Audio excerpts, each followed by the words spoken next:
Mas vamos ver agora na complementação de Allan Kardec, o que foi que ele disse, e foi por isso que eu chamei a atenção dessa questão 555, para que ninguém nunca mais esqueça, porque aquela primeira que a gente viu foi também já não dá para esquecer, né?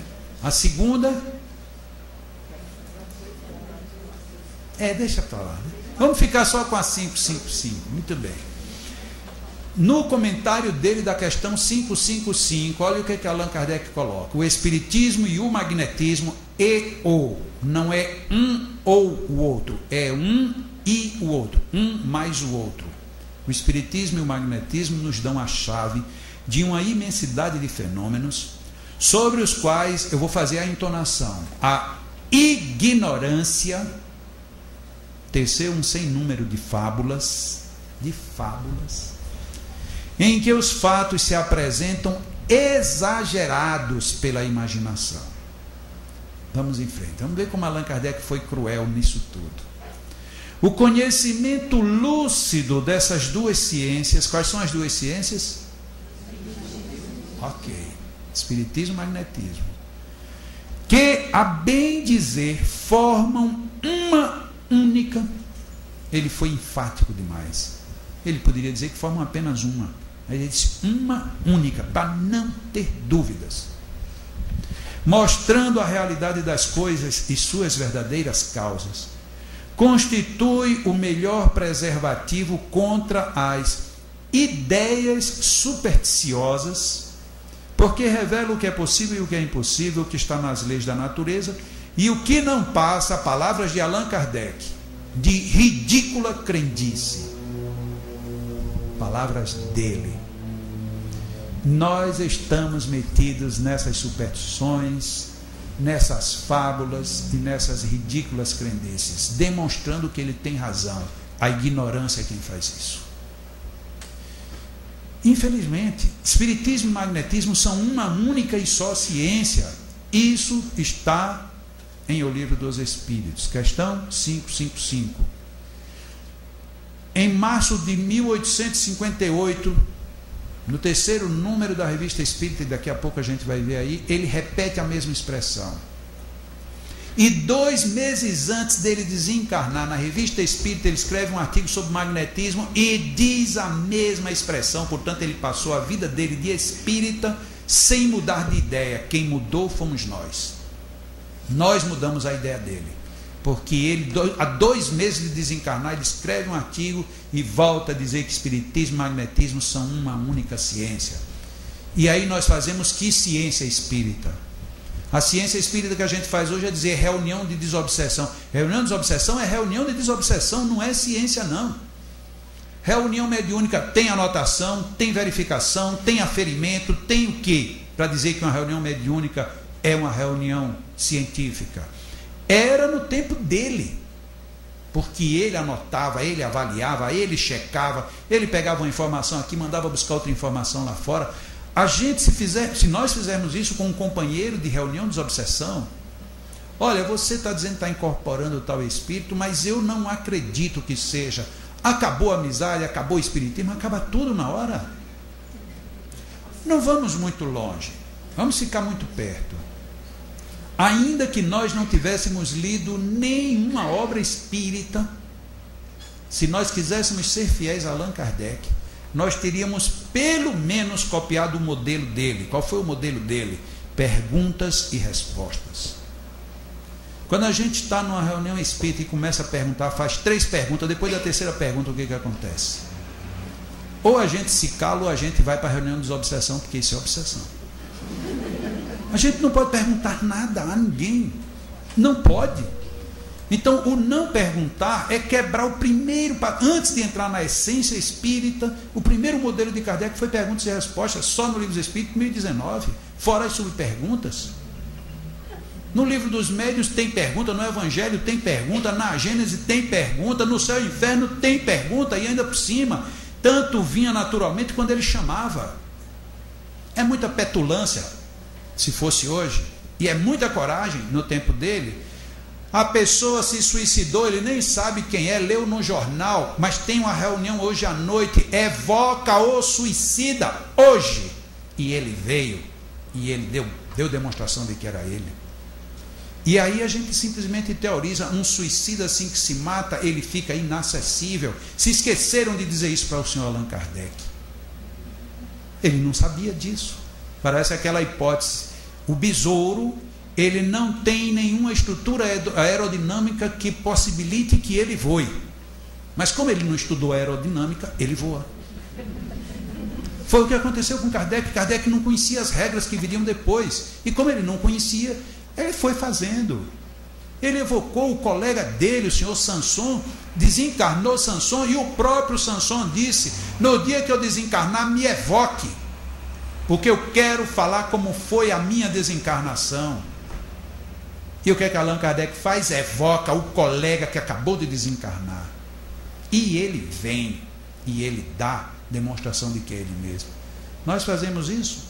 Hoje nas nossas casas espíritas, se tiver um médium que começa, tem uma Maria de Jesus aqui, tem um espírito que é mais ou menos assim, começou, vai degringolar. Vai degringolar sim, porque hoje a gente faz um espiritismo sem espíritos. E fazemos passes sem magnetizadores e sem magnetismo. E a gente vai parar onde desse jeito?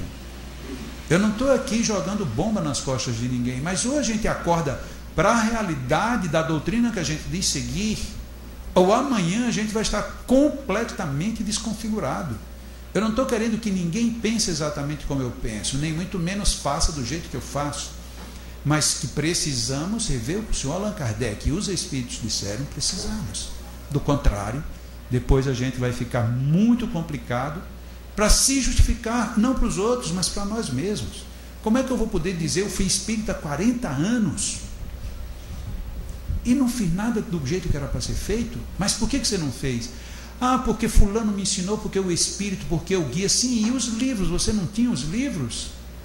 Porque há 400, 500 anos, ninguém podia ler livro, porque não tinha, e os que tinham eram proibidos. Mas hoje os livros são totalmente abertos para quem queira. Que desculpa nós temos? Ah, mas esses livros clássicos ninguém nunca traduziu. Pois é, mas a gente nem pergunta por quê.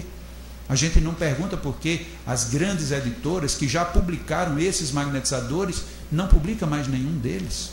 Por que será que esse pessoal não publica isso? Onde é que está o desconforto? O desconforto é o da investigação, porque vai colocar em xeque uma prática que eu ensinei. Eu ensinei que era assim, e agora eu estou vendo que não é mais assim. Porque estão os espíritos dizendo que é diferente.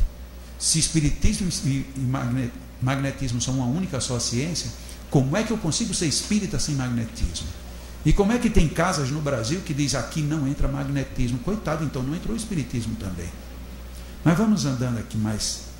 Eu tenho até que horas mesmo de falar nisso? Até às 10? Vocês aguentam mesmo? Olha que eu não estou falando porta, não está doendo aí os ouvidos não de vocês, esse meu sotaque aqui meio batistaca, não? Ah, beleza. Então a gente fica aqui papeando até.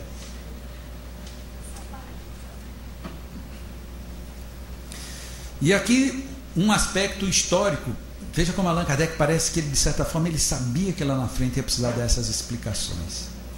O magnetismo preparou o caminho do espiritismo, e os rápidos progressos desta última doutrina são incontestavelmente devidos à vulgarização das ideias sobre a primeira. Ou seja, o espiritismo, de saída, no dizer aí de Allan Kardec, ele deve ter decolado ao magnetismo, porque foi o magnetismo quem preparou o caminho para o espiritismo. E ele ali dizendo isso, ele não só reconhece, como de uma certa forma presta louvores ao magnetismo. E aí ele fala dos fenômenos magnéticos, ou seja, da ação magnética propriamente dita, do sonambulismo e do êxtase.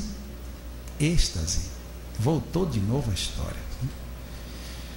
Às manifestações espíritas há apenas um passo. Sua conexão é tal que, por assim dizer, é impossível falar de um sem falar do outro. Olha o conceito que Allan Kardec tinha do magnetismo com o espiritismo. É impossível falar do espiritismo sem o magnetismo e vice-versa. Mas nós, os espíritas, fazemos isso.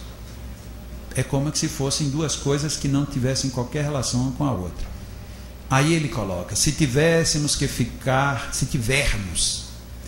que ficar de fora da ciência do magnetismo, se tivermos quem? Era ele estava falando dele ou ele estava falando da doutrina? Porque ele começou ali falando da doutrina. Então é lógico que ele está falando da doutrina, este é o contexto. Porque alguém uma vez já me disse assim, não, mas ele estava dizendo era dele. Não, o contexto ele também falando da doutrina. A doutrina agradece ao magnetismo. E esse magnetismo, ele está tão intrínseco ao espiritismo que não dá para falar de um sem falar do outro. E se tivermos que ficar de fora do magnetismo, portanto, quem tem que ficar de fora? O espiritismo. Se o espiritismo ficar de fora da ciência do magnetismo, nosso quadro ficará incompleto e poderemos ser comparados a um professor de física que se abstivesse de falar da luz. Mas nós conseguimos essa proeza, falar de espiritismo, fazer espiritismo sem magnetismo. Ou então temos que reconhecer, até a analogia dele é perfeita. Um professor de física que não fala de luz, a gente está com um facho de luz chamado espiritismo, mas que não consegue iluminar 2 passos na frente, porque está faltando a bateria. Olha que sempre mais perfeito. A bateria da luz do espiritismo é o magnetismo. Mas a gente jogou isso tudo fora. Êxtase. O que é êxtase? O que é um êxtase espírita? Essas perguntinhas são tão chatas, porque a gente começa a ter crises de apneia, parece até asma, porque, mas meu Deus, eu li isso e ninguém fala do que é êxtase. Por que ninguém fala do que é êxtase? Porque a gente tem medo que alguém comece a exercitar isso e chegue lá. Aí quer dizer que a gente pode chegar numa situação de êxtase? Pode. A definição liminar, não é nem definição, a sequência liminar para se chegar ao êxtase. Primeiro ponto, dupla vista.